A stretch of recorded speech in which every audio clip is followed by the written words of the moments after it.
So pada hari ini macam mana yang kita tengok, okey, tadi kita buat troubleshoot untuk dari segi barang-barang baru yang kita terima. So alhamdulillah, so terima kasih pada pihak pengurusan Kolej Mesin Hiasan Pelajaran Johor atas pemberian barang-barang ini untuk anak-anak ataupun untuk pelajar-pelajar, menambahbaikkan dari segi barang-barang yang kami terima dengan barang-barang yang sebelum ni sekurang-kurangnya at least momentum untuk pembelajaran untuk pelajar-pelajar belajar dari segi moden, teknologi yang moden sekarang ni berdasarkan dari segi peredaran zaman sekarang, dia dapat membantu untuk pelajar-pelajar daripada Kolej Mesin Hiasan Pelajaran Johor.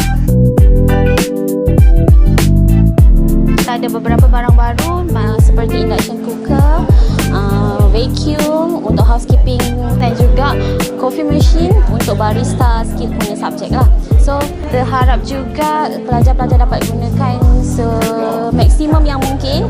Okay? And then, sama-sama kita jaga barang kita.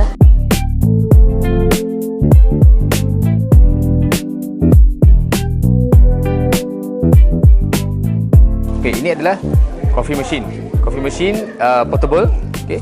Memang sesuai dengan needs daripada industri. Okay, kita ada satu, tapi satu tu yang stand punya lah. Mesin ni adalah mesin untuk subjek barista.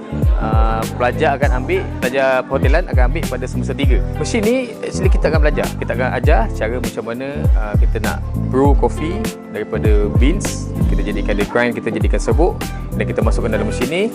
Ada portafilter dia, adalah dia punya equipment sebelum dijadikan sebagai satu air kopi lah.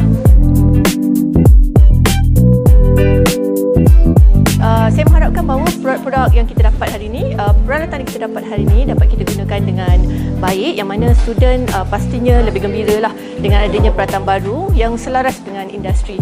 Kita gunakan jenama-jenama yang terkini dengan model yang terkini supaya pelajar dan juga proses PDP, pelajaran dan pembelajaran kita dapat dijalankan dengan lebih baik.